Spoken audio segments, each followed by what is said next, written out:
There is something remarkable going on in the early weeks of 2019.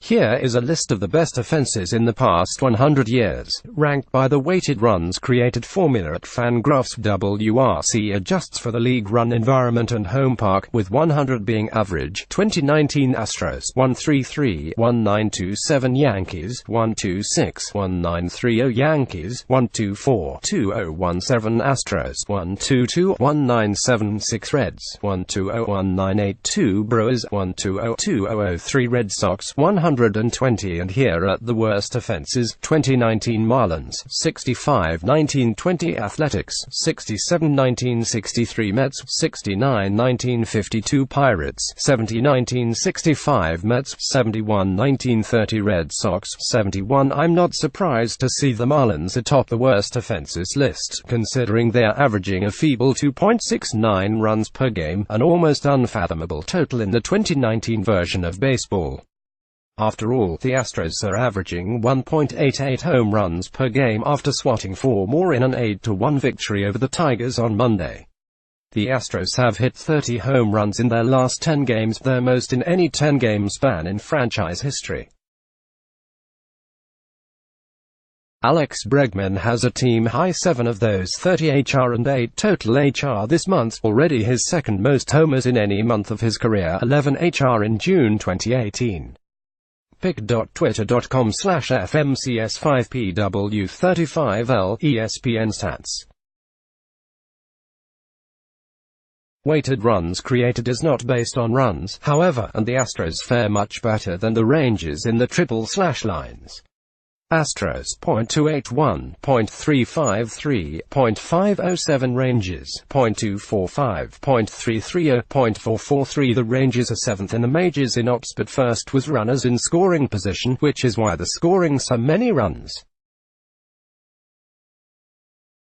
Throw in park factors, and the Houston offense rates as far superior. Of course, you can debate the best method to rate best offense, and WRC can certainly overrate an offense that hits poorly with men on base. The Astros rank 9th in the majors in ops with RISP. Still, the Astros are at .281 when the major league average is .244. They are slugging .507. Here's the complete list of teams that have slugged .500 in a season: the 2019 Astros. That's it. No team has done it for a full season. The highest since 1920 is the 2003 Red Sox at .491. Only 17 teams have slugged .475, 4 teams between 1927 and 1936, including the 1927 and 1930 Yankees of Babe Ruth and Lou Gehrig listed above, 11 teams between 1994 and 2003, the 2009 Yankees and the 2017 Astros. The Twins are currently slugging .495. The fact that the Astros had an all-time great offense 2 seasons ago is reason to believe this offense might really be this good. 6 players in Monday's lineup ended the game with a slugging percentage above .500. I don't expect Robinson Chirinos to keep slugging .567 or Jake Marisnick to slug .563, but I also don't expect Jose Altuve to bat .243. Against the Tigers, the Astros forced a red-hot Matthew Boyd to throw 96 pitches in 4 innings. As Boyd would attest, good luck against this lineup. Opposing starters, meanwhile, can't wait to start against the Marlins. They're hitting .219, .283, .310 as a team, a line that would make Ozzie Gillen blush. He hit .264, .287, .338 in his career. The last team with a lower slugging percentage was the 1972 Rangers, who hit .217, .290, .290 with 56 home runs. The difference, however, between those Rangers and these Marlins, the overall AL slugging mark that season was .343, the NL slugging mark in 2019 is .413. Joshian beat me to writing about the Marlins and wrote this on Monday. Brewers Yelich on a historic tear: how Christian Yelich became a future Hall of Famer in 400 plate appearances. Sam Miller threw about a quarter of the season. The Marlins have scored 105 runs, on pace for 436. No team since 1972 has scored fewer than 500 runs, and the 1972 season was shortened a week by a player's strike. The 1971 Padres are the last team to score fewer than 500 runs, 486, in a full season of play. The fewest runs any team has scored since the second dead ball era is 468, by the expansion Padres in 1969.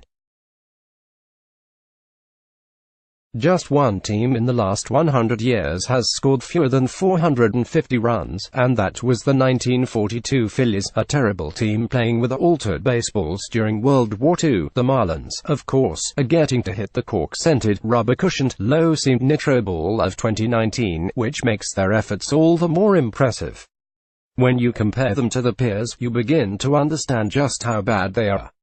The Marlins have been shut out 7 times in 39 games and have scored just 1 run another 8 times. They've been held to 5 or fewer hits 16 times. The amazing thing is they lead the majors with 4 games with at least 16 hits. Only the Astros and Twins have 3 such games.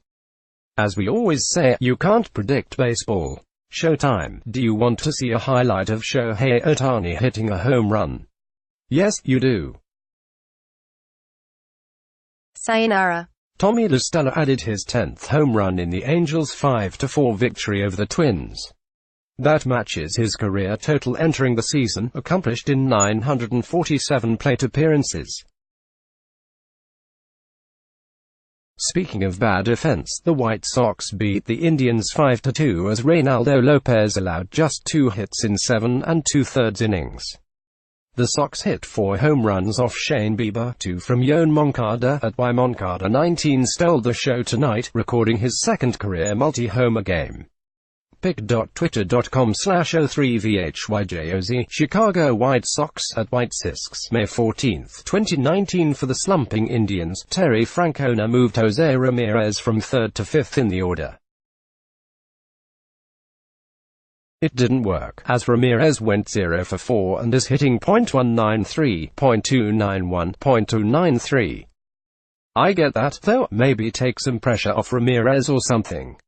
Jason Kipnis, however, has somehow worked his way up in the lineup, which says a lot about this lineup and nothing about Kipnis.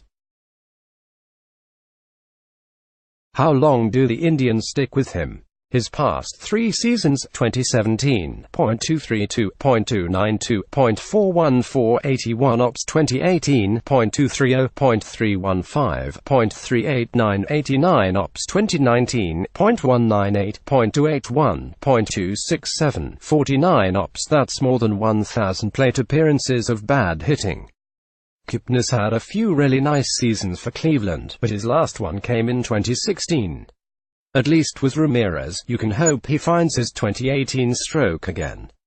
The Indians need to find their second baseman. Phillies win ugly. This tweet sums up a wet night in Philadelphia. It was a 7-4 win for the Phillies over the Brewers in a game that took 3 hours, 57 minutes after a 52-minute rain delay. Phillies 7, Brewers 4. Aaron Nola threw 84 pitches in 3 innings. Milwaukee stranded 14 men. They're not all pretty. The Phillies are 24-16. Matt Gelb, May 14, 2019. Bryce Harper, meanwhile, went 0 for 4 with 3 strikeouts, is hitting .222 and is on pace for 219 strikeouts. Who knew the Phillies were getting Mark Reynolds when they gave Harper $330 million?